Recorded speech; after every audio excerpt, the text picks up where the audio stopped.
Boa noite a todos e a todas. Meu nome é Cleilson Shoa, sou professor do IFCE, e essa aqui é a nossa webinar, né, nossos encontros das quintas-feiras.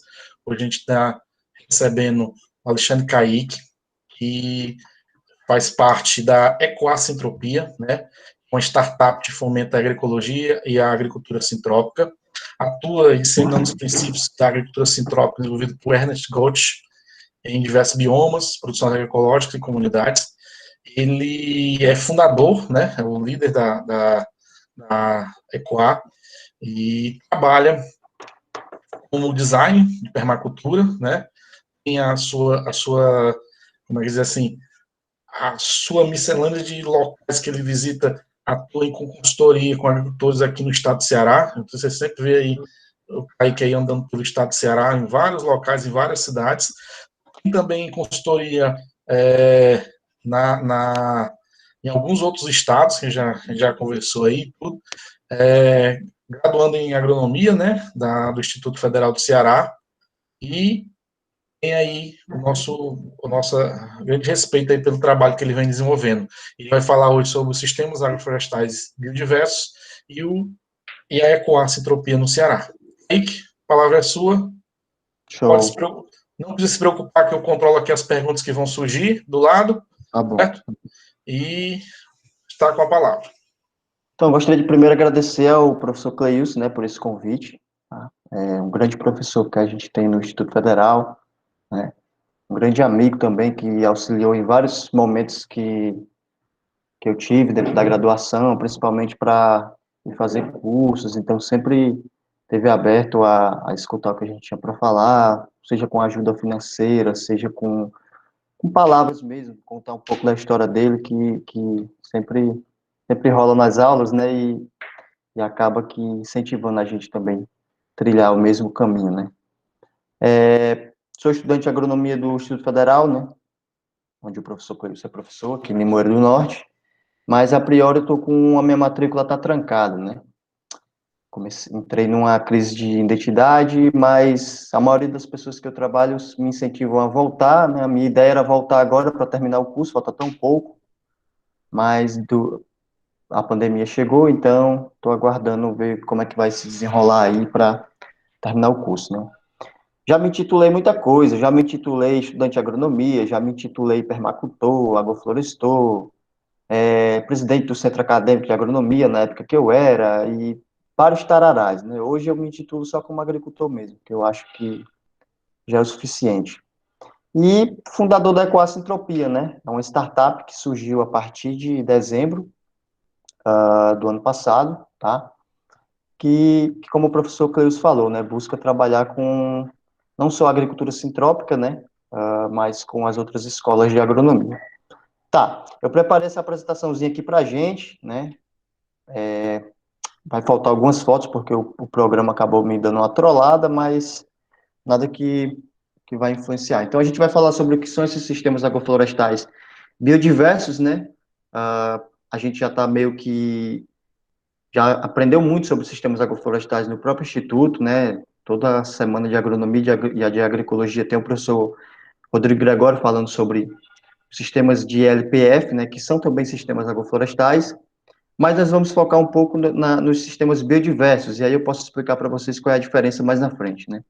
E como ecoacentropia eu tenho atuado no estado do Ceará, né? E algumas experiências em outros estados também de maneira online, a priori. Tá bom? Então, aqui tem algumas fotos dos trabalhos, né? Mas aí eu vou só falar o que são os sistemas agroflorestais para vocês, assim, rapidinho, só para nivelar todo mundo que está presente, né? São sistemas baseados na dinâmica, na ecologia e na gestão de recursos naturais, né? Que por meio da integração de árvores na propriedade e na paisagem agrícola, diversificam e sustentam a produção com maiores benefícios sociais, econômicos e ambientais, e ainda dá para falar também dos benefícios culturais, né? Para todos aqueles que usam o solo em diversas escalas. Então, basicamente, né, sendo bem simplista assim, é você trazer as árvores, né, para sua paisagem agrícola, para a produção agrícola. Tá? Tem diversos tipos de sistemas agroflorestais, né, agro-silvopastoril, silviculturais, os ILPFs, tá? São sistemas mais simples, onde, de fato, você traz as árvores, ali você tem um consórcio de, sei lá, eucalipto com uma gramínea, né, um mombaço, um tanzânia, né? Então, é considerado um sistema agroflorestal porque dentro dessa terminologia, você tem o componente florestal, que seriam as árvores, tá? E alguma espécie agrícola. Pode ser uma frutífera, pode ser uma hortaliça, né? Pode ser uma gramínea, uma espécie agrícola, que tem fins comerciais, tá? É um sistema agroflorestal, tá bom? Então, diversifica a paisagem, né?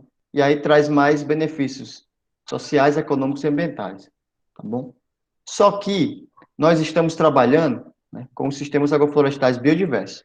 Só para falar dos benefícios dos sistemas agroflorestais, então você vai ocupar diferentes estratos, tá? O que são os estratos? Sendo bem simplista também, que esse é um dos princípios da agricultura sintrópica e que demandam uma aula inteira de um curso só para entender o que são os estratos de associação natural, são os andares que as árvores ocupam, né?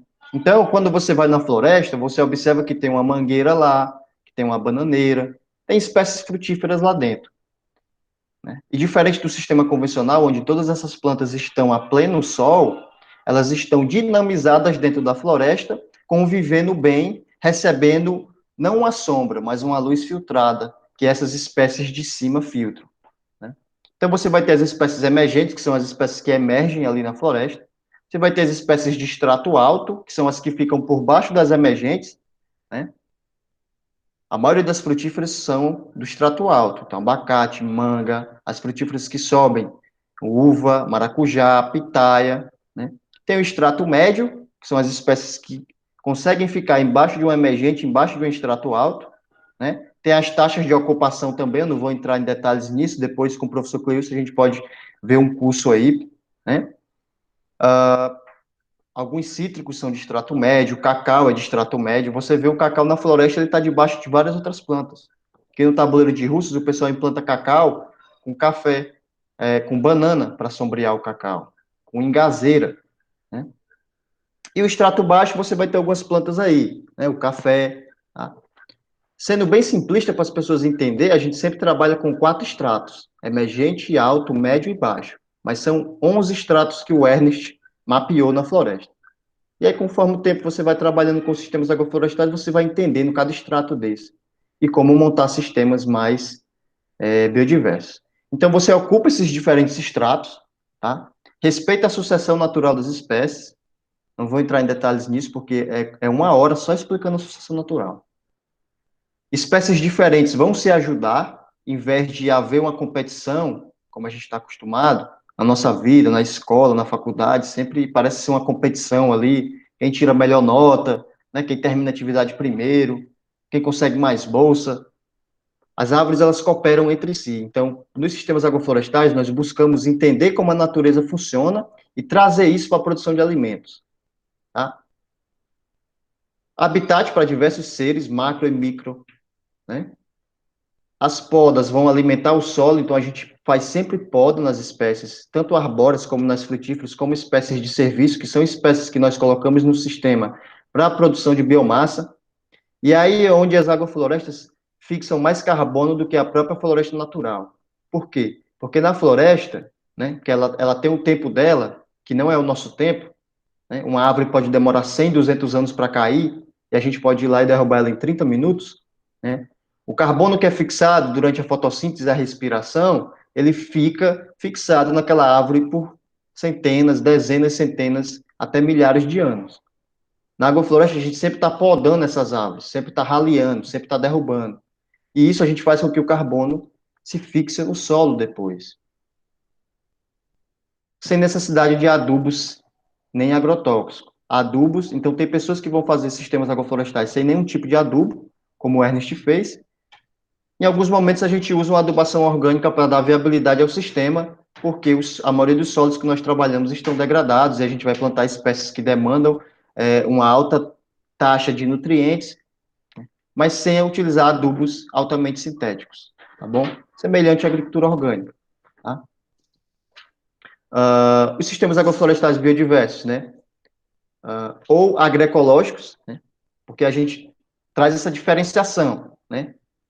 Um sistema com eucalipto, e mombaça, né?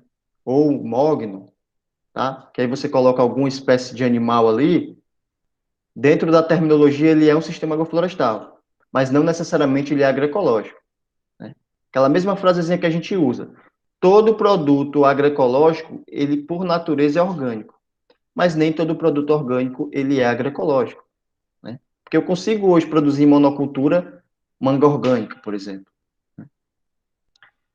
São sistemas produtivos que combinam culturas agrícolas com árvores florestais e frutíferas na mesma área, buscando uma utilização mais eficiente dos recursos naturais como solo, água e energia. Quase que a mesma coisa que aquela outra definição falou.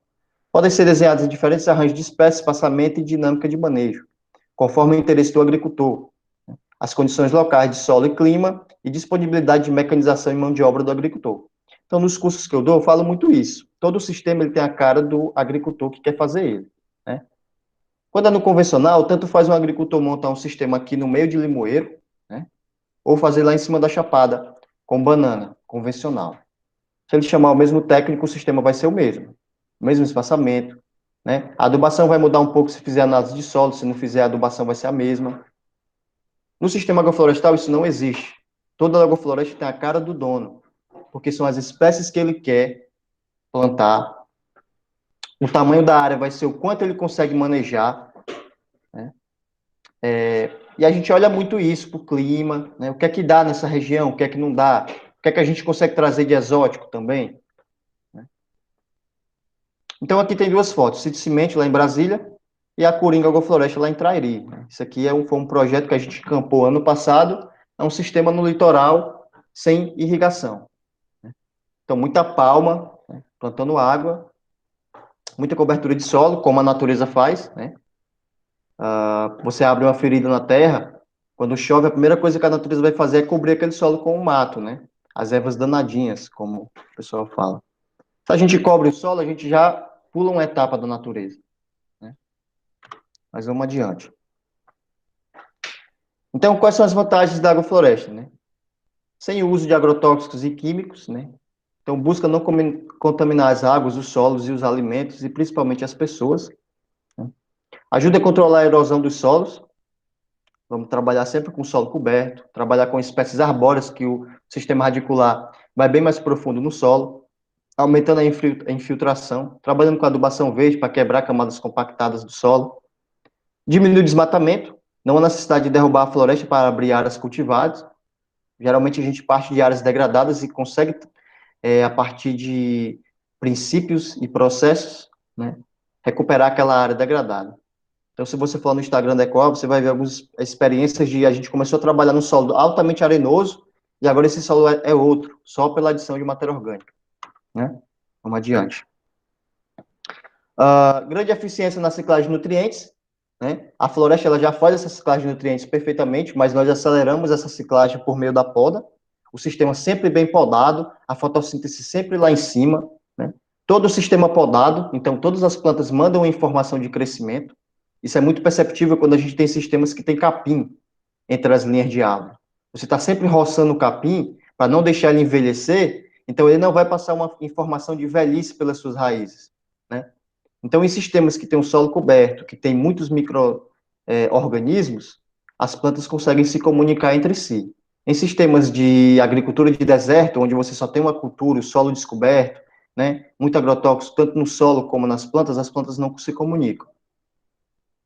Ajudam a manter a fauna e a biodiversidade, né? Isso é muito perceptível quando os sistemas começam a avançar e você começa a observar outros animais aparecendo na sua área, tá? E tem uma maior resiliência, né? Então, a terra na agricultura convencional produz bem durante poucos anos, né? O exemplo mais claro disso é o tabuleiro aqui de Morada Nova, perímetro irrigado de Morada Nova, que era um dos maiores produtores de arroz e hoje não produz quase nada. Alta salinização do solo, utilização incorreta, muitos adubos com alto teor de sais, né?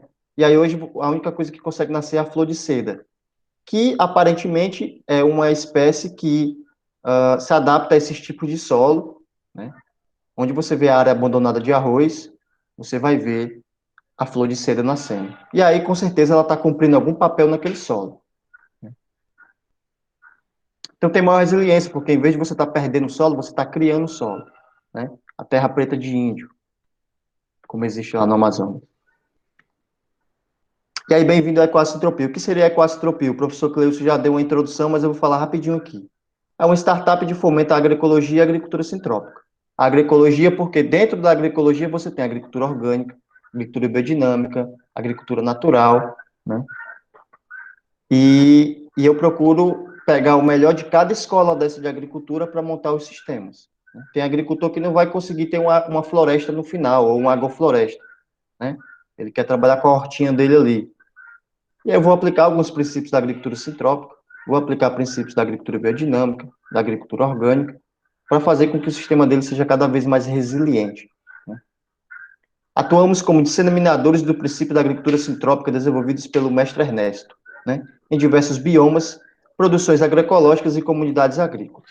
Tá? Aqui mesmo no Ceará a gente tem diversos tipos de bioma, né? A maioria do estado é caatinga, mas eu trabalho na serra que você vai ter, por exemplo, em São Benedito você vai ter vestígios de Mata Atlântica, cerrado, tá?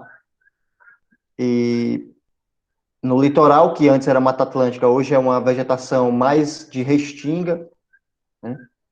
E porque a gente atua também, eu não coloquei na apresentação, mas eu atuo de forma online no estado do Rio de Janeiro, né? São Paulo, Alagoas e Minas Gerais.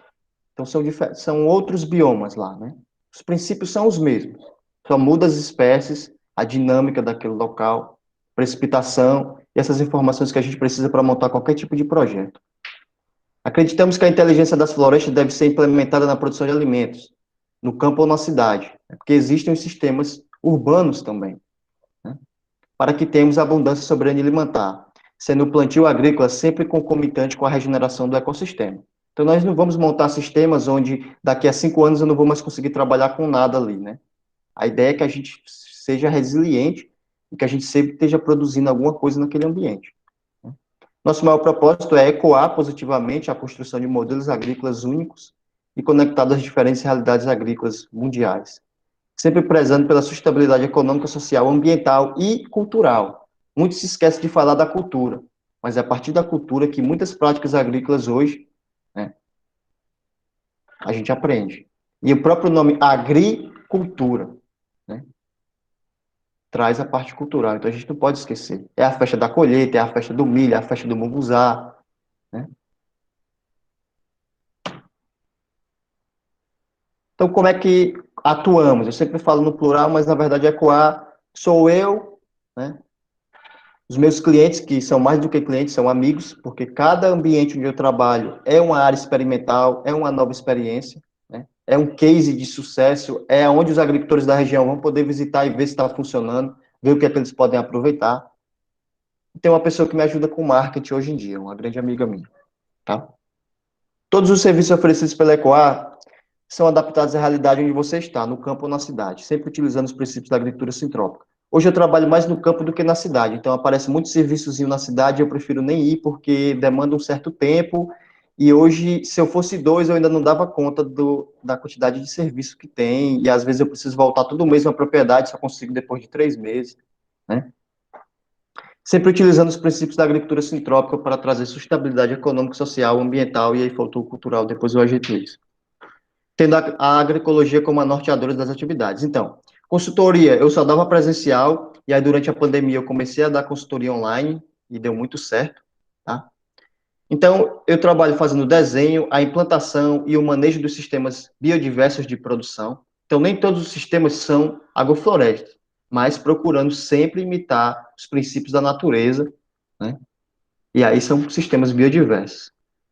Faço coleta de solo, trago para o laboratório quando eu venho para Limoeiro, interpreto os resultados e faço a recomendação de adubação orgânica. Isso é também algo que eu estou meio que deixando, né? Faço as análises porque é interessante para a gente poder ter parâmetros de comparar aquele sistema que a gente montou e ver se está melhorando ou não está, né? Capacitação de equipe para implantação e manejo de sistemas biodiversos. Então, isso é muito importante quando você tem uma fazenda que tem os colaboradores. Eu não tenho a intenção de fazer o meu cliente virar um refém, que só vai acontecer as coisas se eu estiver lá. Então, sempre que eu posso, eu estou ensinando os caseiros, os colaboradores, porque o sistema agroflorestal, 95% dele é manejo. Se não fizer o manejo, ele trava. ele não produz. E eu não tenho como estar em todo canto o tempo todo. Então, a capacitação de equipe é muito importante. Cursos, oficinas e palestras sobre agroecologia, permacultura, agricultura orgânica, sistemas agroflorestais e agricultura sintrópica, sobre agroecologia. Bom? E onde é que nós atuamos, né? Atuamos presencialmente no Ceará e online nos estados de Minas Gerais, São Paulo, Rio de Janeiro, Alagoas, e aí eu me esqueci do Rio Grande do Norte, que foi onde eu montei um sistema com foco no bambu. Tá. Ao todo são 20 cidades no estado do Ceará onde estamos trabalhando. E aí eu vou mostrar para vocês agora essa experiência que a gente está tendo aqui no Ceará. Vai faltar algumas fotos, né? Eram para ser 4 fotos aqui. O programa me deu uma trollada e aí sumiram, tá? Mas começando por Icapuí, né? Já é final do estado, divisa com o Rio Grande do Norte, né? Tibau. Então lá eu estou atuando em 3 propriedades particulares, tá? Em 2 eu trabalho com reflorestamento de duna, e aí usando espécies nativas da caatinga, da Mata Atlântica, porque o litoral brasileiro é todo de Mata Atlântica, até que as pessoas vieram e desmataram, e da restinga, que é uma vegetação de transição, tá? Então aqui tem uma foto, né, da duna, vocês podem ver que lá atrás tem um mar, essa daqui já está no processo bem mais avançado, e o que nós estamos fazendo agora é raleando ela e fazendo algumas podas para introduzir espécies de uma sucessão maior. A outra que eu trabalho não tem muita vegetação, então a gente está começando agora a implantação, tá? E aí alguns sistemas que eu estou desenhando também, né? Sistemas com foco em coco, sistemas com foco em mogno para implantação nessas áreas. Tá? Vou passar rapidinho para a gente poder entrar no debate. Em Aquiraz, atuamos agora. Eu atuava só em uma propriedade, que foi onde a gente, o sítio Santa Cruz, onde a gente começou um trabalho com o mogno, né? E a SAF de lá está com 1 ano e 2 meses, talvez, né? E agora eu vou atuar em outra propriedade agora que eu acabei de fazer uma visita na segunda-feira, ou foi na terça? Foi nesses 2 dias, né? É uma alimentação que busca autossuficiência alimentar, né? Mas que sempre é uma escola para os agricultores que estão próximos, né? E aí também promovemos cursos e vivências em sistemas agroflorestais e agricultura orgânica, como nesse último final de semana a gente teve agora um curso de agricultura orgânica, né? Já fizemos 4 cursos já nessa propriedade. Bom, então, aqui essa foto mogno estava muito pequena ainda. O mogno hoje já está com mais de, tem mognos que já estão com 3 metros de altura, né? Está respondendo muito bem ao consórcio mogno bananeira. A bananeira ajuda o mogno a crescer em altura, e aí ele não fica soltando muitos ramos laterais que vão criar nó na madeira e desvalorizar depois. Além disso, a gente já produziu nessa área hortaliças, né? Macaxeira, milho, agora está produzindo banana, vai vir o abacaxi, e o mogno é a espécie do futuro. Vai produzir aí com 15, 20 anos. No Trairi, atuamos em 2 propriedades particulares, né? No sítio Sebastião Portela, que foi onde nós implantamos nossa primeira agrofloresta em parceria. Inclusive, um aluno da agronomia estava lá, o Pedro Henrique, né? E na Fazenda Estrela, onde a gente também trabalha com SAF, mas também estamos atuando com produção de coco orgânico. Tá? E temos uma parceria com a empresa que chama-se Coringa Agrofloresta, onde a gente tem trabalhado com esses sistemas de sequeiro, implantamos alguns sistemas, modelos de sistema em propriedades de agricultores familiares da região, mas eu sempre estou por lá quando eu tenho um curso, auxiliando o pessoal, né? Sistemas de média e larga escala lá com o coco. Tá bom? Em Sobral, né? Tá aí, não tem as imagens. Em Sobral, eu desenvolvi um projeto de fruticultura de sequeiro, né? 100% sem irrigação. Nos primeiros 2 anos, existe uma irrigação de salvamento, que é o quê? Uma vez a cada 15 dias, um pouquinho de água naquelas espécies, até que elas se adaptem. Lá na Serra do Rosário, é um projeto complexo que já conta com experiências para se compartilhar. Eu até trouxe as imagens, mas elas não vieram aqui. Mas trabalhando com apicultura, né? Trabalhando com muitas espécies cactáceas para a produção de água e frutíferas adaptadas a essa condição de sequeiro, que é a pinha, ou a ata, ou a fruta do conde, como você quiser chamar. Principalmente as espôndias, que seria a cajarana, a siriguela, tá? E espécies nativas boas de produção de biomassa, né? A mutamba, a sabiá para produção de madeira, e roça para viabilizar o sistema inicialmente, que é a macaxeira, o milho. Depois eu compartilho essas fotos com vocês. E Forquilha, que aí foi quando eu fui para Sobral, e Forquilha é uma cidade vizinha. Então eu pensei um sistema para um agricultor familiar de lá, o Ronier, né? Ele já trabalhava com hortaliças, então a gente pensou um sistema lá para ele. Tinha mais fotos aqui, tá?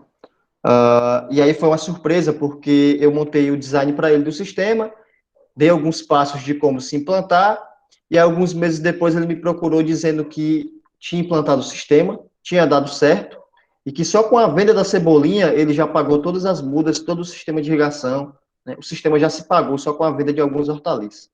Então foi uma experiência muito boa, não para mim, mas para o pessoal da região que vai poder se espelhar nesse sistema, né? Eu já acreditava e já sabia que ia dar certo.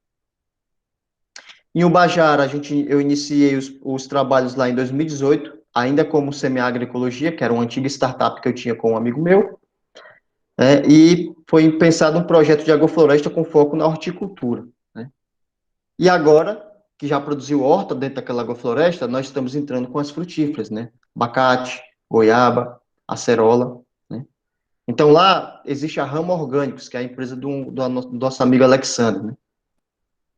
E aí a gente tem desenvolvido esse sistema lá. Tinha outras fotos também, eu tive lá agora esses dias podando os eucaliptos que a gente plantou, né? Mas tem sido um polo interessante para a produção de hortaliças ali na Serra, dentro do sistema agroflorestal. Porque lá na Serra já é bem forte assim, a questão das hortaliças, mas sistema convencional principalmente. São Benedito, eu tinha muitas fotos aqui, acabou que só viu a foto da colheita que a gente está fazendo do café. Trabalhamos com fruticultura orgânica, lá não tem horta, com foco em cítricos e café, né, com as variedades.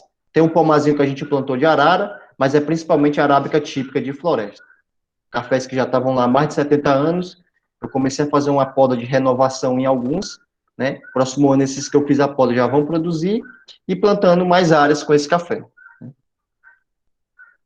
E aí, sempre que eu posso, quase todo mês, de 2 em 2 meses, eu estou lá fazendo aplicação de micro-organismos eficientes, adubação orgânica, manejo em geral, tá? Nesse sítio em São Benedito é interessante porque lá a gente tem uma mata muito densa e lá tem até macaco, né? Tem cutia, tem muitos animais nesse sítio. Na cidade de Graça também as fotos não carregaram. A gente tem uma parceria com a prefeitura, né? A Secretaria do Meio Ambiente, a Secretaria de Agricultura. E no começo do ano, em março, nós organizamos 2 formações para 2 comunidades em agricultura orgânica e sintrópica, né? Foram cerca de 60 agricultores, né? E aí eu convidei um amigo meu que tem uma startup chamada Plante Agricultura e convidei as meninas do Terra Mulher, que é uma startup de consultoria agrícola formada só por mulheres. E aí a gente deu esse curso para essas 2 comunidades e esse ano já era para ter dado para mais comunidades, mas devido à pandemia o projeto acabou ficando para 2021. Mas a cidade de Graça é uma cidade que faz divisa com São Benedito, mas ela fica embaixo da serra, né? A Crateús também, as fotos não carregaram, mas a gente tem uma parceria com o Instituto Gaia Sertão, tá? Que trabalha com agroecologia no semiárido, terapias holísticas e ecovilas. Então lá a gente está pensando em alguns sistemas mais voltados para a permacultura, né? Mais voltados para o sertão mesmo, assim, né? Irrigação de salvamento e tal, mas usando muitas espécies cactáceas e tudo mais. Tinha umas imagenzinhas, mas eu não carregar. A maioria não vai estar com as imagens. E Iguatu, né? Fizemos um curso ano passado no sítio Santa Cruz, em Aquiraz, e vieram esses 4 agricultores de lá para fazer esse curso. Eles têm uma empresa chamada Balaio Agroecológico. É uma empresa de cestas, só que aí entra a cultura no meio, né? Em vez de chamar cestas orgânicas ou cestas agroecológicas, eles chamam de balaio, né? E eles voltaram para Iguatu e a gente organizou uma formação para os agricultores lá. Eles implantaram a primeira agrofloresta deles, essa imagem aqui é do curso que a gente fez lá, formação. Convidou algumas pessoas para fazer pagando, para viabilizar o projeto, tá? E a maioria dos agricultores não pagaram, né? O sistema lá está muito lindo. Em Limoeiro do Norte, a gente tem aqui uma parceria com o professor Kleber, né, no sítio Pasta. Começamos um projeto em uma área de pomar antigo que ele tinha lá, fazendo alguns canteiros nas entrelinhas, podando essas árvores, introduzindo principalmente espécies melíferas, porque lá agora tem 30 colmeias de abelha jandaíra. Então a gente tem que procurar fornecer mais alimento para ela. Então é um sistema de fruticultura com foco inicial em hortaliças, porque a gente conseguiu plantar hortaliças as linhas de árvore estão leste-oeste, então o sol entra bem nas entrelinhas, né? E agora com as espécies melíferas. Então vai chegar um momento que não vai dar mais para plantar hortaliça, né? Vai ficar só as espécies melíferas. E a gente tinha um curso para organizar lá em março, que ele vai ser jogado agora para novembro desse ano. Já tem algumas pessoas inscritas e a gente vai abrir mais algumas poucas vagas. Né? Um curso de sistemas agroflorestais com foco em abelhas sem ferrão. Em Tabuleiro do Norte também não tem as fotos, mas a gente tem atuado com uma colega, né, a Diane, na verdade, trabalhando com caju cultura orgânica, não é sistema agroflorestal, mas já fazendo a transição do convencional para o orgânico. E aí trabalha junto com a Caritas, né, acompanhando alguns agricultores familiares, e com a Escola Familiar Agrícola Zé Maria do Tomé, que é onde eu dou aula lá de agroecologia e de convivência com o semiárido. Tinha umas fotos de algumas atividades que a gente fez na Caatinga, né, reconhecer as espécies, reconhecer a dinâmica da Caatinga, e um canteiro agroflorestal que a gente fez, mas a foto não veio, felizmente. Em Pacatuba, que é onde eu tenho atuado bastante, é um sítio chamado Sítio A Boa Semente, tá? Então lá a gente tem trabalhado com um paisagismo agroflorestal, né? Então traz o paisagismo para o sítio, para a chácara, mas é um paisagismo que é produtivo, não é palmeira imperial, não é mandacaru sem espinho, né? Mandacaru sem espinho nem tem problema, mas é um paisagismo produzindo alimentos. Então, ontem eu postei algumas fotos aí de uns cachos de banana que a gente está colhendo. A gente está dando muito foco lá a açafrão, porque deu muito bom. E a gente quer desidratar ele. Já fizemos um desidratador solar. Mas tem caju, tem abacaxi. Né? E a ideia é que a gente faça um curso lá também sobre paisagismo agroflorestal. E agora a gente começou lá um projeto com galinhas, né? Galinhas agroflorestais. Só sendo rápido, as fotos não vieram, mas a gente estava falando sobre mulungu. Estou dando assessoria ao sítio São Roque, né? Produz café desde 1930, mais na parte de manejo mesmo do cafezal. Até ia ter uma viagem para lá, do professor Cleilson, mas teve alguns problemas, e aí chegou a pandemia e não deu mais para ir. Mas lá eles estão agora na colheita do café. Em Guaramiranga, eu estou trabalhando também no sítio de uma pessoa que fez um curso com a gente, tá? Uma propriedade particular, buscando a autossuficiência e a implantação de sistemas agroflorestais, né, trazendo também um pouco do café para esse sistema, né? Tem algumas fotos aqui, então não é só uma coisa que eu chego na propriedade e vou ficar falando para o cara o que é que ele tem que fazer, o que é que ele tem que comprar, não, eu boto a mão na massa mesmo, né? Quando é para dar quando é para conhecer a propriedade, é para conhecer a propriedade, quando é para manejar, é para manejar. Né? Em Jijoca de Jericoacoara, eu não fui lá ainda, mas eu já dou consultoria para um pessoal de lá. E a ideia é que agora eu possa ir para lá, para avaliar o sistema que eu desenhei, que foi implantado. E agora também porque a gente está entrando em parceria com uma empresa de turismo, que o cara é mais visionário, assim. Ele quer para além de bugres e praias, né? Muitos turistas chegam lá e perguntam para ele o que é que tem a mais do que isso, né? E não tem. E com esse sistema agroflorestal que tem lá, na Lagoa do Paraíso, né, agora os turistas vão poder ver também sistemas agroflorestais montados na praia, que eu mesmo tenho muita especialidade com esse tipo de sistema, né? Em Capuí, Aquiraz, Trairi, é tudo litoral. E aí teve uma experiência que eu tive prática ano passado, quando eu fui para o sítio Cimente, né? Referência em sistemas agroflorestais. Quem já participou dos Semanas de Agronomia, de Agroecologia no IF, sempre que eu podia, eu colocava um vídeo lá para a galera ficar assistindo, não ficar de bobeira, né? E aí foi muito bom, foi muito gratificante, assim, para mim ter ido para lá, passar 2 semanas como voluntário, né? Aprendi muita coisa lá, estudei muitos consórcios, apesar de ser no Cerrado, mas entendendo os princípios você consegue aplicar em qualquer lugar, né? Estive com o João também, que é o proprietário do sítio, na Coringa Agrofloresta no passado, e no próximo mês eu estou voltando a Brasília para fazer mais um curso, né? Sempre procurando investir no meu conhecimento, né? Que isso faz toda a diferença para mim hoje em dia, tá? Ah, tinha outra coisa que era falando sobre onde eu estou atuando de forma online, mas aí eu tirei porque as fotos sumiram. E aqui é só um pouco das nossas redes sociais, né? Tem o número da ECOA, que não é o meu número pessoal, né? Porque estava misturando muito os trabalhos com o pessoal, e aí eu tive que fazer esse WhatsApp Business, né? Tem o nosso Instagram, que é a principal rede social, onde tudo que vocês imaginarem está postado lá, vídeos, materiais e tudo mais. Tem o Facebook, que ele é meio intermediário, tudo que eu posto no Instagram vai para o Facebook. Tem um site também, hoje eu tenho um site da Ecoacitropia, né? Tem o canal do YouTube, onde tem algumas entrevistas e alguns vídeos lá. O Linktree, né, que é uma plataforma onde tem vários links da Ecoacitropia, e o nosso e-mail para quem quiser entrar em contato, tá? Quem não seguir ainda, se quiser seguir, se não quiser também não tem problema, mas eu acho que esse é o último slide, professor. Bem sucinto assim, tem muito assunto para a gente conversar, mas acho que nesse primeiro momento era isso. Ô, Alexandre, muito bom. Foi excelente aí, foi bem dentro do tempo aqui que a gente foi imaginando.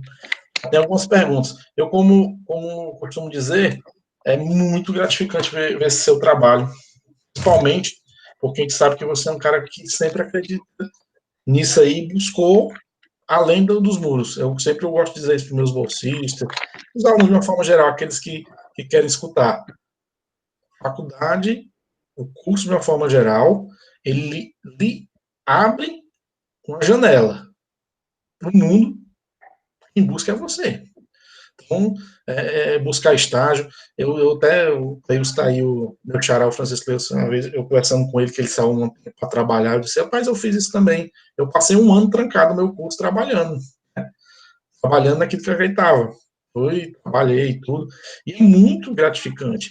É como se eu tivesse estagiar. Eu acredito que esse ato que você deu, essa pausa no seu curso, você vai voltar outra cabeça, outra coisa, e sempre vai ajudar a gente, sempre ajudou a gente nas aulas, com questionamentos e tudo. Sempre foi um cara que colocou os pontos de vistas de forma bem sensata, né? Então, a gente vê o profissional que você não está se formando um profissional, você já é um profissional, já é um cara que os trabalhos que você viu.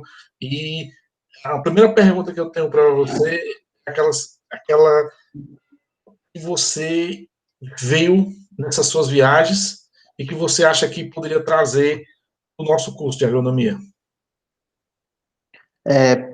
Só para falar assim, tem pouco estudante de agronomia aqui, eu estava olhando quem está participando, mas as aulas que eu faltei para ir lá para a fazenda, às vezes teve uma época que eu me acordava meio com raiva, né? Faltava aula e ia lá para o EP, né? Pegava na enxada lá e ia trabalhar. Mas chegou um momento no curso que eu sempre me dedicava, assim, mesmo faltando a aula, eu estudava e estava até tirando notas boas agora nos últimos tempos. E que uma coisa que eu parei para pensar esses dias é que eu consigo me manter só com a equacentropia hoje, né? Então, hoje, minha renda financeira, eu não dependo mais da minha mãe para muita coisa, a não ser que ela é minha mãe mesmo, mas só com a equacentropia. Mas eu não entendi muito bem essa sua pergunta, professor. A pergunta é justamente isso. Você acredita que essa pausa do curso foi benéfica para você? É isso que eu estava querendo que você entender. No que sentido do que você vai agora, com certeza eu quero que você volte, é o conceito. O que você vai buscar agora é uma outra visão. É só saber se você teve a mesma ideia que eu, que quando eu saí, quando eu voltei, eu fui mais objetivo, entendeu? Não, tenho que saber isso aqui, isso aqui. Eu acho que às vezes a gente podia ter como é que chama, um estágio de vivência. Ponto. A pergunta é, você acha que o estágio de vivência faz a diferença no curso? Faz total, né? Eu meio que já sabia meu direcionamento antes de trancar o curso, né? O trancamento do curso teve outros motivos também pessoais, de algumas coisas que aconteceram comigo, mas que foi logo quando eu voltei de Brasília, né? Dessa primeira experiência que eu tive até de voar de avião, né? A gente que é do interior, quando é pequeno, passa um avião, fica pulando com os primos no meio do terreiro, chamando ele para levar a gente e tal. Mas aí eu tive alguns problemas de saúde e tal, então eu resolvi dar essa pausa, porque eu estava de fato precisando, né? Passei algumas semanas em casa e depois eu caí no mundo de novo, porque eu já era alguém do mundo, né? Mas com certeza, quando eu voltar agora, é bem mais objetivo, porque de fato eu quero terminar esse curso, né? Vai ser bem difícil para mim, porque hoje em dia, um dia que eu fico em casa, já perdi algum manejo que eu tinha que fazer em alguma propriedade, né? E aí eu vou ter que ficar menos tempo em campo para poder fazer disciplinas, e aí vai atrasar algumas coisas, mas todos os meus Todos os meus clientes, eles falam, cara, volta, termina o curso, a gente quer que tu termine o curso, a gente quer que tu... Que é importante para nossa vida, né? Eu digo que se eu não precisasse terminar o curso hoje, eu acho que eu estava de boas, assim, mas é mais por uma questão de que talvez muitas pessoas não acreditavam que eu iria terminar, né? Eu estou bem atrasado, mas é para mim dar aquela plaquinha lá de formado para minha mãe poder, esses anos todos, né, que eu já passei, tem que pelo menos terminar mesmo. Eu costumava dizer muito o Marcílio, e agora eu vou usar você como exemplo. Eu dizia muito Marcílio Rangel, assim, tu já é agrônomo, tu tá aqui só para cumprir a tabela. Igual o Flamengo, que disparou no Campeonato Brasileiro, ali vai para os jogos só para fazer. Porque eu costumo sempre dizer, a minha universidade foi a Embrapa. Para mim, a Embrapa, onde eu aprendi, porque eu tinha prática, tinha aquela coisa. Só que, como você fala, a gente precisa desse título, né? Precisa dessa plaquinha, às vezes. Rapaz, o Evi, ele fez um comentário falando sobre o plantio de mamão, fica, quando o mamão sai, fica só o café. Ele fala do mamão, o consórcio mamão café, né? Essa questão de uma cultura perene como o café, que vai permanecer vários anos, e o mamão que sai rápido. Aqui para o estado do Ceará, quais são a cultura que você observou que tem maior potencial para ter essa sucessão, Kaique? Isso que a gente chama de sucessão, e alguns sistemas convencionais já trabalham dessa forma, né? Eu vi uma experiência muito massa, né? Por exemplo, passando em Paraipaba, que tem algumas cidades que eu não mencionei, porque eu não estou trabalhando ainda, mas que eu vou começar a trabalhar, no caso, Beberibe, Itauá e a própria Paraipaba, né? E eu vi lá que eles plantavam mamão para cuidar do coco, né? Criar o coco. O coco é pequenininho, ele não se importa que tem um mamão ali fazendo uma certa sombrinha para ele, né? E aí, até 3 anos, eles mantêm o mamão colhendo, e depois, quando o mamão sai, fica o coco.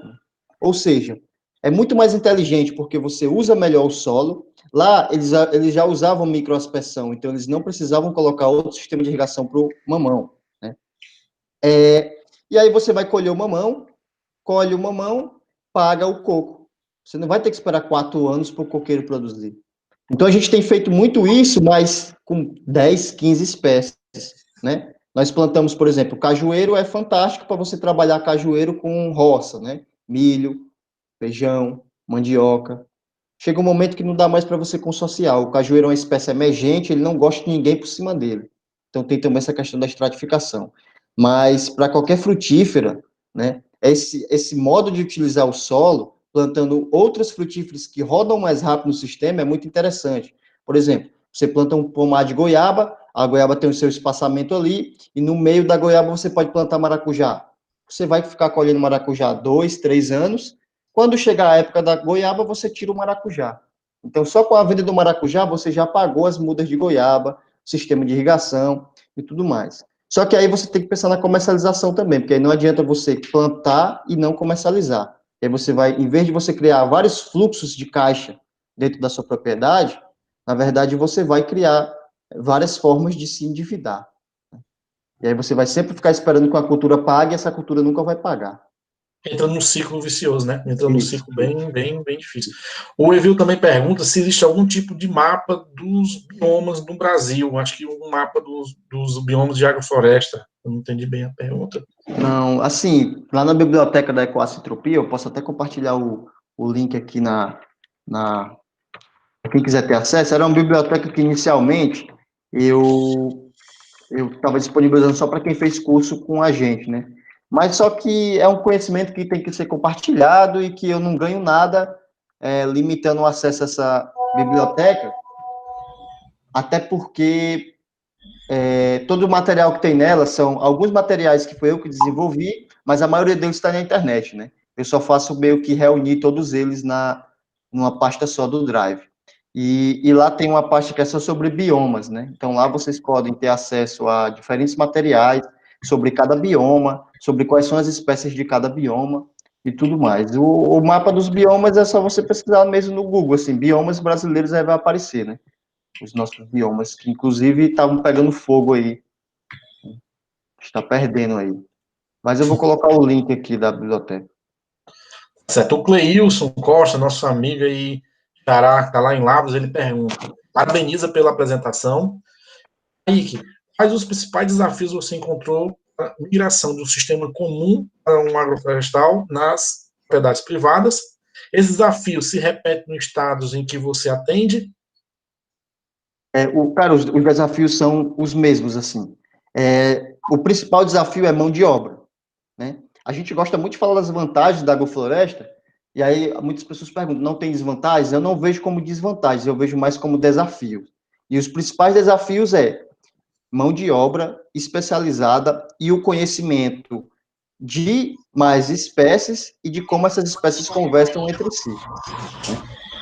Acho que... Qual é a uva desse? O Flávio Pinto perguntou, eu soltei aqui a pergunta dele, esse mogno que foi plantado é em semente ou em muda?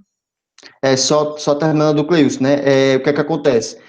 Você saber trabalhar com banana, às vezes uma pessoa nem sabe trabalhar com banana, pesquisa ali um sistema de produção da Embrapa, aprende alguma coisa, né? Sobre mogno, sobre qualquer cultura separada das outras. Mas quando você começa a plantar num canteiro mogno, banana, citros, abacaxi, milho e mandioca, como é que eu vou conseguir manejar tudo isso, né? Então, falta o entendimento de como as plantas conversam entre si, e principalmente mão de obra, assim, porque uma área de 20 por 30, que é um dos módulos que eu aconselho as pessoas a plantar, é uma área pequena, demanda muito cuidado.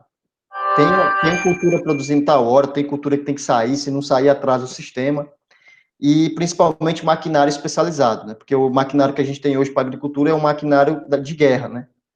Então, estão se desenvolvendo algumas máquinas aí para trabalhar com sistemas agroflorestais, mas mão de obra especializada mesmo e crer no sistema, né? Então, esses sistemas que eu implanto são muito importantes porque eles viram referência na região.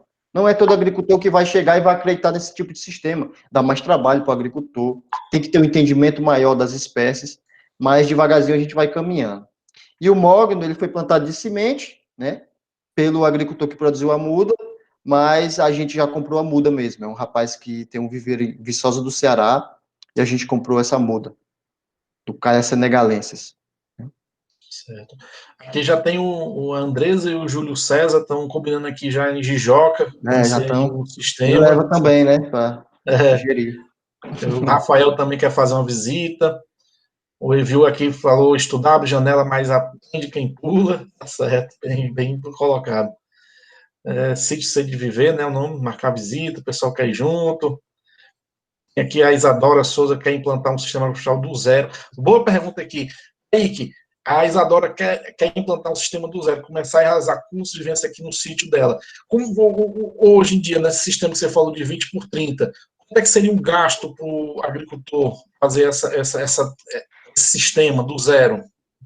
A Isadora, ela tá aí no Quixeré, né? Então, a gente tem tentado ajudar ela, né? E aí é onde entra outra coisa, né? Qual é o custo para implantar 1 hectare de agrofloresta? Não tem como saber, né? Porque não existe uma receita. Essa agrofloresta que foi implantada lá no sítio Semente, em Brasília, vai ser a mesma implantada aqui. Então, muda as espécies. Quando muda as espécies, muda o espaçamento, né? Muda o tamanho de uma linha de árvore para outra. O tipo de solo vai mudar os insumos que vão ser utilizados. Se é um solo de origem calcárica, a gente não vai usar calcário calcítico, vai usar mais o magnesiano, né? Mas em torno aí de uns e aí depende, professor. Tem pessoas que já vão ter, por exemplo, água na propriedade, tem pessoas que vão ter que cavar um poço. Eu vou colocar em média aí uma área de 20 por 30, uns, com muda, com semente, com tudo, uns R$ 1.000, né? Porque aí tem semente, tem pessoas que vão ter que comprar tudo, adubo, tem pessoas que vão conseguir com o vizinho, o agricultor do lado, né? Então, um módulo de 20 por 30, só para você ter uma ideia, se você pensar que vai ser um sistema com foco em fruticultura, então nas linhas você vai ter uma frutífera a cada 5 metros. E um sistema de 20 metros, se você coloca linhas de fruta a cada 5 metros, então você consegue ter 4 linhas de frutífera, em cada linha você tem 6 frutíferas, né? E aí nas entrelinhas você vai decidir o que é que você vai fazer. Vou plantar frutíferas de ciclo mais rápido, mamão, maracujá. Vou plantar roça, milho, macaxeira. Vou plantar hortaliça, entre uma linha de árvore e outra, cabe 3 canteiros de horta. Vou plantar capim para poder roçar esse capim e usar nas linhas de árvore, né? Então, as opções são inúmeras, assim. Quando eu consegui entender, porque no começo, quando eu comecei a querer trabalhar com isso, eu ficava muito procurando na internet, croquis pronto. Croquis de um sistema agroflorestal. Existem alguns, mas quando você consegue entender os princípios, você consegue montar o sistema que você quiser, né? Então, eu montei um sistema com foco em coco, para o cara lá de Capuí, montei um sistema com foco em bambu, para um cara lá de Rio Grande do Norte, Natal, montei um sistema com foco em pitaia, para o Diego, lá do Rio de Janeiro, né? E aí você vai, sempre tem uma cultura que vai ter o foco, que é aquela cultura que vai produzir mais, que vai trazer o retorno financeiro mais sólido, mas tem as outras que entram como coadjuvantes. Aqui já estou vendo aqui que o pessoal está combinando aqui um mutirão lá no Júlio, lá no Jijoca, viu? Muita gente aqui, Bora, a bora. Adriane aqui falando de auxiliar na implementação do SAF lá no Júlio. É Sítio Bem Viver, né? Sítio, eu vi aqui o nome, Sítio Sede de Viver. Aqui, então, Jijoca, né? Opa. A Adriane fala que tem um em Cruz, né? Certo? Todo mundo aqui dando força, viu, Kaique? É importante o certificado superior. Então, vamos lá, né?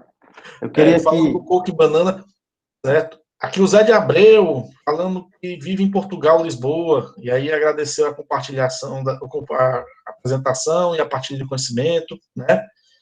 E aí, caso tenha eu queria só documentação... rapidinho aqui, professor, mostrar para você uns dois croquis que eu fiz, só para a galera poder entender melhor como é que funciona. Tá aparecendo aí, não tá? Ah, Tá. Então, por exemplo, esse aqui foi o sistema com foco em coqueiro que eu falei, né? Coqueiro d'água, o espaçamento dele não vai dar para ser 7,5 por 7,5, porque 7,5 por 7,5, com 4 anos, o coqueiro fecha toda a área e você não consegue consociar ele com nada. Para vocês entenderem, o coqueiro é uma espécie emergente, ele emerge. Quando você vai para a praia, a maior espécie que você vê lá é o coqueiro. Então, ele não consegue ter ninguém por cima dele. Então, para a gente poder fazer os consórcios, eu tive que aumentar o espaçamento dele. Então, ao invés de plantar ele 7,5 por 7,5, ele está no espaçamento quadrado aqui de 12 por 12, né? Cada bolinha vermelha dessa entre o coqueiro é uma espécie frutífera. E aí é a frutífera que você quiser. Pode ser só manga, pode ser uma linha de manga, uma linha de abacate, uma linha de goiaba, né? Ela vai estar bem no meio, então ela está 6 metros de um coqueiro e 6 metros do outro. Tá? Entre essa espécie de fruta e o coqueiro, madeira, que pode ser o eucalipto. Com 5 anos eu já consigo colher uma boa tora de eucalipto. Eu colho o eucalipto, sai o eucalipto, fica a minha frutífera e fica o meu coco. Tá? Entre as duas linhas de coco, bem no meio, que vai ficar também a 6 metros de cada linha de coco, eu tenho uma linha de espécies de serviço para a produção de biomassa. Então, eu vou ter a bananeira, que pode produzir banana, mas que pode ser usada só para produzir biomassa. Então, a gente fala muito que a bananeira é uma espécie tão fantástica que ela dá até banana.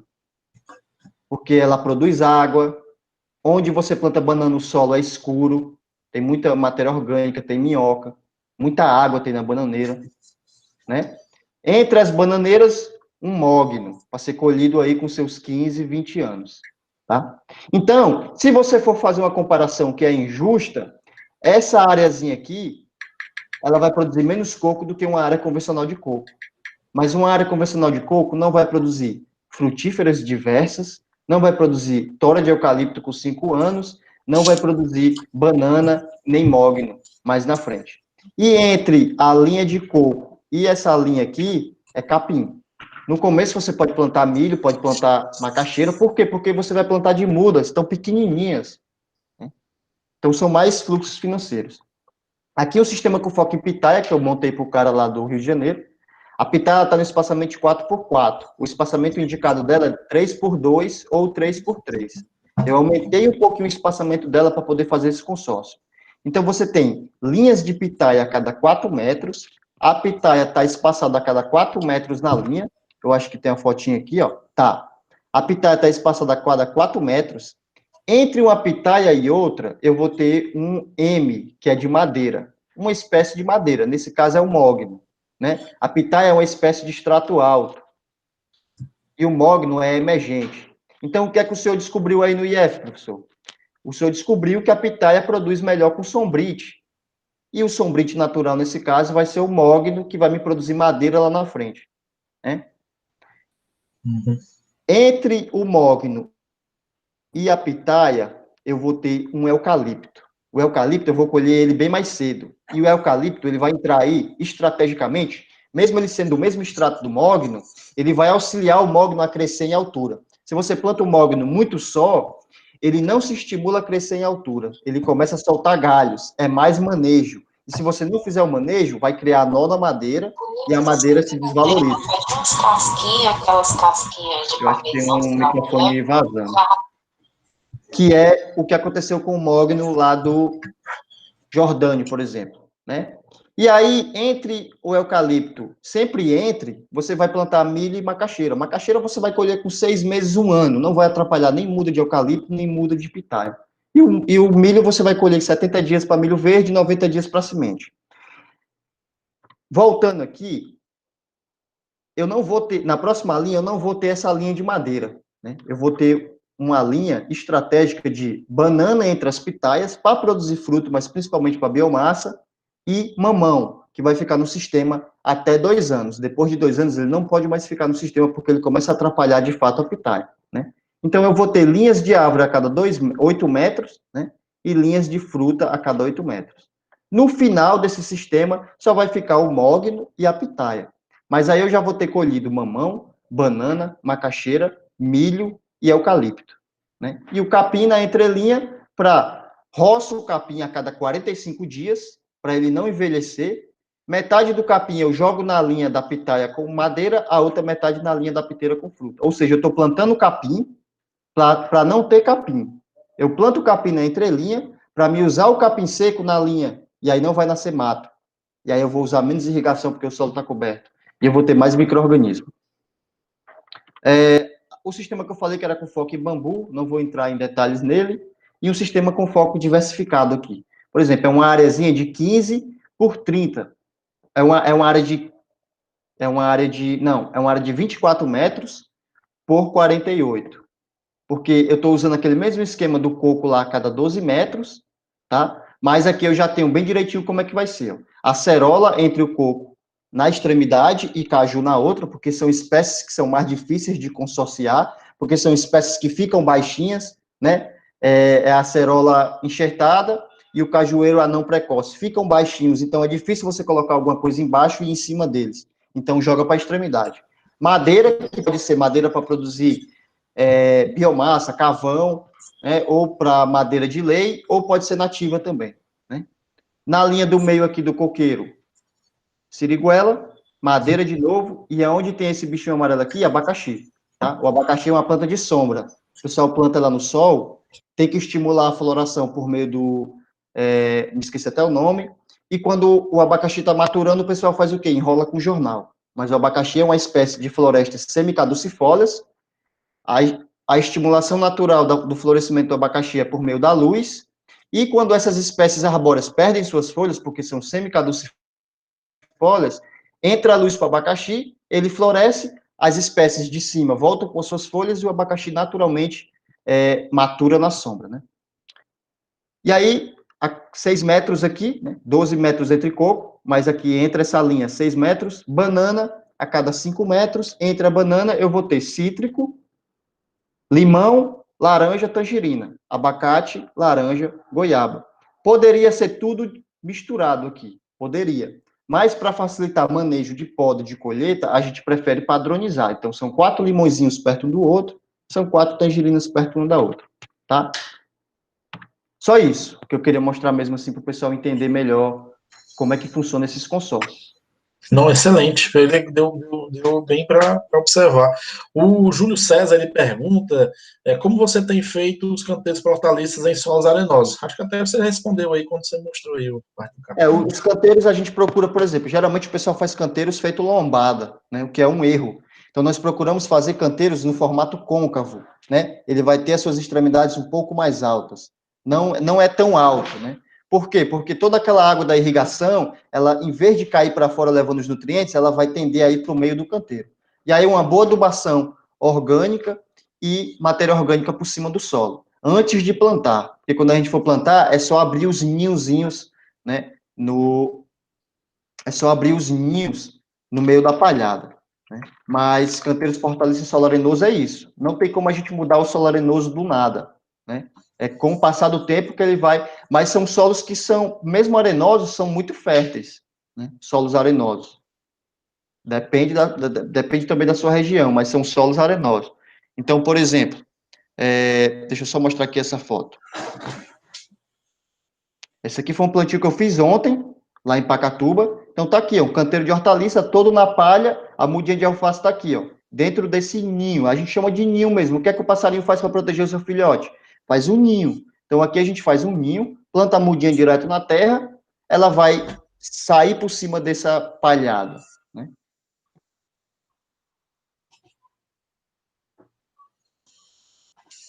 Certo.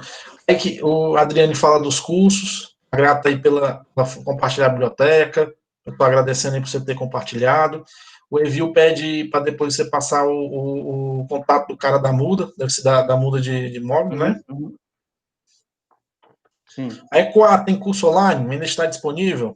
Tá, tem um curso que está online aí, ele não está com turmas abertas, a gente está vendo a viabilidade de abrir de novo essa turma do curso online, tá? Tá tendo uma turma agora, já está terminando, tá? Mas o que acontece?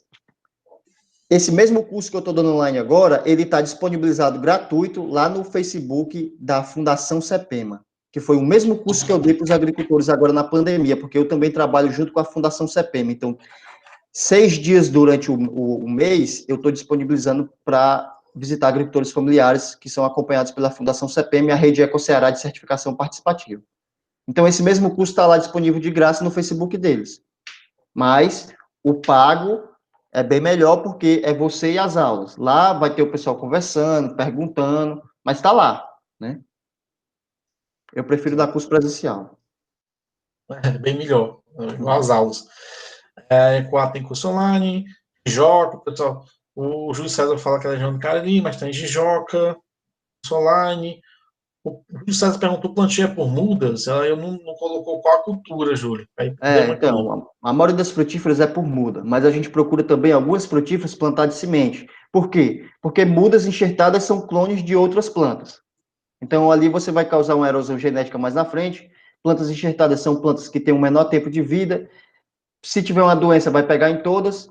Mas é muito bom usar as mudas enxertadas, padronizar a produção mais cedo. Mas, dependendo do tipo de sistema, a gente entra também com semente.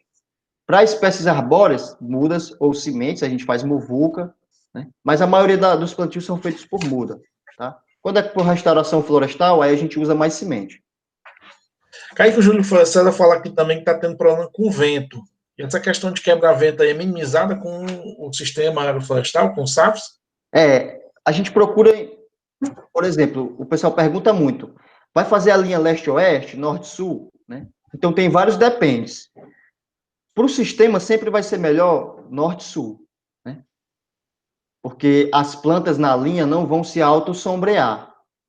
Na verdade, uma linha vai sombrear metade da entrelinha na manhã e a outra linha sombreia outra metade da entrelinha. Isso é muito usado no sistema convencional, porque aí você tem menos luz na entrelinha, então é menos ervas danadinhas. E também porque se você coloca leste-oeste, né, e aí você tem um plantio de manga, o sol nasce, a primeira planta da linha vai sombrear demais. Então elas causam um alto sombreamento nelas mesmas, né? Só que aí tem outra informação que a gente precisa ter para decidir se vai ser leste-oeste, norte-sul. Eu quero usar mais a minha entrelinha ou quero usar menos a minha entrelinha? Se o meu sistema não for com foco nas linhas de árvore e for com foco na entrelinha, por exemplo, um sistema com foco total em hortaliças, um sistema de clareira permanente, onde as minhas linhas de árvore vão estar sempre bem podadas, é preferível eu plantar leste-oeste. Por quê? Porque eu vou ter mais sol entrando na entrelinha, é mais sol para as hortaliças. E aí vem a direção do vento. A direção do vento, ela pouco vai influenciar se a linha é leste-oeste, norte-sul. Porque para corrigir isso, você pode fazer uma barreira de vento. Então, você pode usar margaridão para fazer a barreira de vento, vem muito rápido, já plantado consorciado com o sabiá. Então, para o problema do vento, é barreira de vento. No litoral, a gente tem muito esse problema, no começo do sistema. Mas depois que a barreira de vento se estabelece, funciona. Eu tô cuidando, para cuidar de um sistema agora que ele fica a 300 metros da praia, da água do mar. E para o cara começar o sistema, ele teve que fazer uma barreira com palha de coco. Mas agora a gente plantou o margaridão vai vir e a gente vai tirar essa palha de coco, porque a palha de coco, em vez dela filtrar o vento, ela barra o vento. E o vento é importante para a planta trocar gases, né? A professora Keline, se estivesse aí, estaria orgulhosa, porque a gente aprende isso com ela na fisiologia vegetal. E aí o margaridão, ele vai frear o vento, mas vai deixar o vento passar suave. E aí a planta vai conseguir fazer a sua transpiração, trocar gases com a atmosfera de forma mais tranquila, né? Barrar o vento total também não é interessante. Certo, muito bom. Só aqui falando, boa apresentação. Eu já te aluguei mais de 1 hora, né, Kaique? Eu disse aí que era só 1 hora, já passamos né? aqui. É que o assunto é interessante. E aí, porque a gente teve ainda uns 10 minutos de bate-papo antes de ser gravado, né? Eu Sim, acho sim. que é muito bom. Se ninguém mais se manifestar, não tiver mais nenhuma pergunta, eu só tenho a agradecer ao Alexandre Kaique, dizer que é uma satisfação, um orgulho muito grande estar recebendo ele aqui, nessas webinar. Eu vou disponibilizar para ele, ele vai colocar disponível, se ele desejar, assim, nas redes sociais da ECOA, né? E que aos meninos aí que são estudantes de agronomia, os agricultores que estão, é isso aí, gente, é correr atrás do sonho mesmo, e que o sonho vira profissão, e não tem coisa melhor.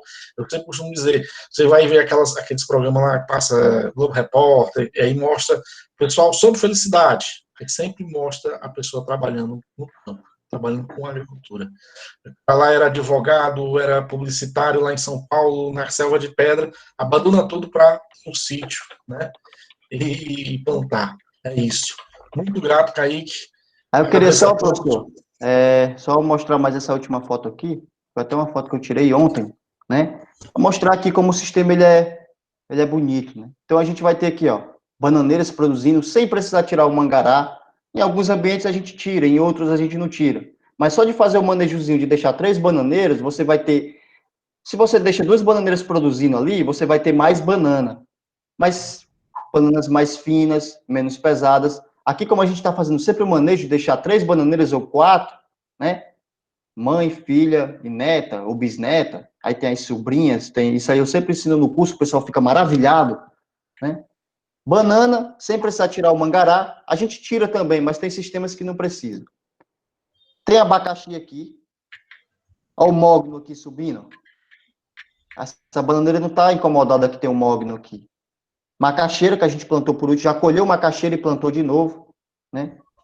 Vai ter glicídia para produzir biomassa e o capim aqui da entrelinha produzindo. Qual a macaxeira que tu tá usando? Oi? Qual a macaxeira que tu tá usando? Ixi, é a macaxeira assim que o pessoal não tem uma variedade específica não, professor. Tá certo, tá beleza. A gente tá fazendo um trabalho lá na web, até o Gleides que tá aí assistindo a gente, com 3 variedades de macaxeira montada dentro do cajueiro, né? Na entrada de cajueiro. Sim. Acho Rapaz, tem uma lá, produção muito boa, bem interessante. Não teve interferência nenhuma, porque é uma planta que não faz sombra, né? Uma planta. E o caju crescendo, desenvolvendo bem. Esse ano eu tive que fazer a despaniculação, né, do caju, porque como é muda enxertada, ele tem essa característica no primeiro ano e meio, ele querer emitir floração. E aí desgasta muito a muda, né? Sim. Então, da juvenilidade dela. Tem que fazer. O pessoal que não conhece fica maravilhado quando planta Ele aquela produzindo. ciclos e a bicha começa a dar uma flor, mas não sabe a judiação que é para uma planta dessa, o estresse que ela sofreu para florescer. Então é isso, é um sistema que é bonito, é produtivo, dá trabalho, não é mais fácil do que o convencional, não é. Dá trabalho, é calo na mão, é acordar cedo, é observar a natureza, é ver o que dá certo e o que não dá, porque a gente erra muito também, e é com os erros que a gente aprende, tá?